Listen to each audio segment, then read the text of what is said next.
राजधानी लखनऊ में सीएम योगी की अगुवाई में कैबिनेट की बैठक आयोजित हुई, जिस बैठक में 24 अहम प्रस्तावों पर मुहर लगी है, जिसमें महिलाओं के लिए फ्री बस सेवा से लेकर कई प्रस्ताव पास हुए हैं। देखिए रिपोर्ट। बहनों के लिए राखी के इस अवसर पर माननीय योगी आदित्यनाथ जी ने मुख्यमंत्री उत्तर प्रदेश द्वारा हमारी उत्तर प्रदेश की सभी माताएं बहनें जो 60 वर्ष की आयु पूरी कर चुकी हैं, उनको पूरे आजीवन निःशुल्क यात्रा परिवहन विभाग के सभी बसों में निर्णय आज उन्होंने किया है। मैं माननीय मुख्यमंत्री जी को इसके लिए अपनी सभी माताएं बहनों की तरफ से स्वागत और अभिनंदन करता हूं। शहरों की रफ्तार बढ़ाने और सफर को सुगम बनाने की दिशा में योगी सरकार ने एक और बड़ा कदम बढ़ाया है। मंगलवार को मुख्यमंत्री योगी आदित्यनाथ की अगुवाई में हुई बैठक में कई अहम फैसलों पर मुहर लगी, लेकिन नजरें उस फैसले पर भी टिकी रही जो यूपी की सार्वजनिक परिवहन को नई दिशा देने वाला है।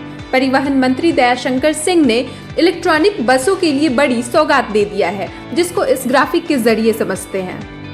मुख्यमंत्री योगी आदित्यनाथ की अध्यक्षता में हुई कैबिनेट बैठक में 24 प्रस्तावों को मंजूरी दी गई। बैठक में 60 साल से ज्यादा उम्र की महिलाओं के लिए बड़ा फैसला लिया गया है। अब ऐसी महिलाएं उत्तर प्रदेश परिवहन निगम की बसों में मुफ्त यात्रा कर सकेंगी।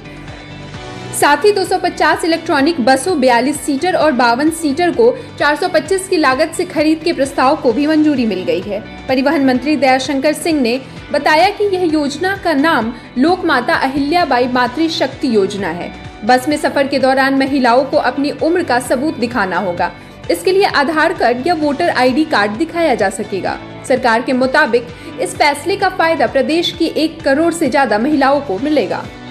मुख्यमंत्री योगी आदित्यनाथ की अध्यक्षता में आज कैबिनेट बैठक खत्म हो चुकी है। लगभग 2 दर्जन प्रस्तावों पर मुहर लगी है, लेकिन इन सभी प्रस्तावों में जो सबसे बड़ा प्रस्ताव माना जा रहा है वो उत्तर प्रदेश परिवहन निगम का प्रस्ताव है, जिसमें आज से लगभग 60 साल की उम्र की से लेकर 80 साल की उम्र तक की जो वृद्ध महिलाएं होंगी उनको निःशुल्क बस सेवा दी जाएगी। साथ ही साथ एक आने वाले त्योहारों की बात करें, राखी का त्यौहार आ रहा है, ऐसे में एक बड़ी सौगात और मिली है, क्योंकि अब तक राखी के त्यौहार पर माताएं बहनों को फ्री बस सेवा मिलती थी, लेकिन अब उनकी सुरक्षा की दृष्टि को देखते हुए, क्योंकि लगातार उत्तर प्रदेश सरकार की बात करें तो महिलाओं की सुरक्षा को लेकर काम करता है, ऐसे में उनके साथ एक सहयोगी, चाहे वो उनका भाई हो, चाहे वो उनके हस्बैंड हो, चाहे वो उनके पिता हो, वो साथ में सफ़र कर सकेंगे, वो भी निःशुल्क। त्योहारों का रंग सिर्फ खुशियों से नहीं, सरकार के फैसलों से भी गहरा हो जाता है। और रक्षाबंधन से पहले यूपी सरकार ने महिलाओं को ऐसा ही एक बड़ा तोहफा दे दिया है। एक तरफ रक्षाबंधन पर महिलाओं को मुफ्त बस यात्रा की सुविधा, तो दूसरी तरफ 60 साल से अधिक उम्र की महिलाओं के लिए आजीवन मुफ्त बस सेवा का फैसला। यानी सरकार ने महिलाओं के सफर को राहत देने के साथ इसे सम्मान और सुविधा से भी जोड़ दिया है। लिहाजा यह फैसला महिलाओं के लिए किस कदर अहम है, परिवहन मंत्री दयाशंकर सिंह ने डीडी न्यूज यूपी से विस्तार में बताया। हमारे साथ कैबिनेट मंत्री स्वतंत्र सर, आज बहुत बड़ी सौगात मिली है। 60 वर्ष से ऊपर की महिलाएं हैं, उनको फ्री सेवा मिली है, और क्या कुछ सौगात मिली है और क्या कुछ है ये? देखिए, 60 वर्ष से ऊपर की माताएं बहनों के लिए माननीय मुख्यमंत्री जी ने अपने संकल्प पत्र में इसका घोषणा किया था। आज हम लोग उसको पूरा करके हर्ष का अनुभव कर रहे हैं। माननीय मुख्यमंत्री जी ने कैबिनेट से स्वीकृति दिया है और कल माननीय मुख्यमंत्री जी के कर कमलों द्वारा इस योजना का प्रारंभ करेंगे हम लोग। और महिलाएं इसमें लाभ मिल रहा है। देखिए, 2011 की जनगणना के आधार पर यदि हम देखें तो 81 लाख महिलाएं थी, लेकिन इधर आपके 15 वर्षों में महिलाएं बढ़ी है, तो हमको लगता है 1 करोड़ से ऊपर महिलाओं को इसका लाभ मिलेगा। नई बसें भी खरीदी गई हैं, उसको क्या? इलेक्ट्रिक बसों के लिए 425 करोड़ रुपया, जो 150 2x2 और 100 बसें 2x3 भी खरीदी। राखी आ रही है, राखी को लेकर क्या? राखी के लिए 27, 28, 29 3 दिन, 27 के सुबह 6 बजे से लेकर के 29 के 12 बजे रात तक माननीय मुख्यमंत्री जी के निर्देश पर सभी माताएं बहनों को, सभी माताएं बहनें जो भी हमारी हैं, जो रक्षाबंधन पर निःशुल्क, और उनके साथ एक सहचर, एक सहयोगी, चाहे वो पिता हो, भाई हो, पुत्र हो, कोई भी एक आदमी उनके साथ जा सकता है, उसको भी निःशुल्क यात्रा दी जाएगी। कैबिनेट की बैठक में महिलाओं के लिए सरकार ने जो फैसला लिया है, इस ऐतिहासिक फैसले को यूपी सरकार के मंत्री अलग अलग तरीके से सराहना कर रहे हैं। इस कड़ी में यूपी सरकार के मंत्री मनोज पांडे ने डीडी न्यूज यूपी से बातचीत के दौरान इस फैसले की अलग व्याख्या कर दी। कैबिनेट की महत्वपूर्ण बैठक खत्म हो गई, हमारे साथ बात करेंगे मनोज पांडे।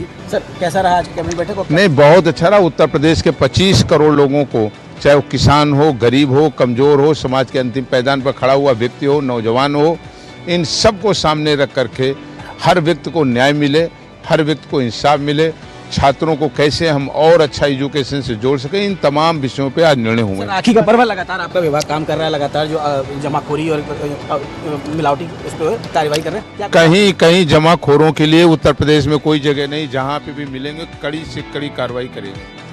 एक तरफ यूपी सरकार ने जहां कई अहम महत्वपूर्ण प्रस्तावों पर मुहर लगाई है, तो वहीं एक प्रस्ताव ऐसा भी है जो अभिभावकों के लिए बेहद अहम है। माँ बाप बच्चों को सिर्फ जन्म ही नहीं देते, बल्कि उनकी परवरिश को लेकर भी उन्हें काबिल बनाने तक अपनी पूरी जिंदगी लगा देते हैं। लेकिन जब वही बच्चे बड़े होकर माता पिता से मुंह मोड़ लेते हैं, तो यह सिर्फ एक परिवार की नहीं, बल्कि समाज की भी चिंता का विषय बन जाती है। इसी चिंता को ध्यान में रखते हुए यूपी सरकार के कैबिनेट में एक अहम प्रस्ताव को मंजूरी मिली है।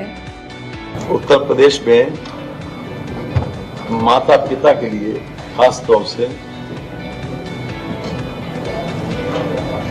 माता पिता और वरिष्ठ नागरिकों का भरण पोषण तथा कल्याण नियमावली 2014 के अध्याय 6 के नियम 22 के पश्चात नया नियम 22 खा और 22 गा को जोड़ने पर मंत्रिपरिषद ने सहमति दे दी है। ये वरिष्ठ नागरिक नीति के अंतर्गत जितने भी माँ बाप हैं, खास तौर से उनको अपने बच्चों को जो लोग उनका सम्मान न करें या उनको प्रॉपरली ट्रीट न करें, तो उनको बेदखल करने का अधिकार दिया गया। यानी मंगलवार को हुई यूपी कैबिनेट की बैठक के लिए गए फैसले में विकास, परिवहन से लेकर सामाजिक सरोकार तक की तस्वीर साफ नजर आई है। सरकार के इन फैसलों का सीधा असर आम लोगों और प्रदेश के विकास पर पड़ने वाला है। अब इन फैसलों को जमीन पर कितनी तेजी से उतारा जाता है, यह देखने वाली बात होगी।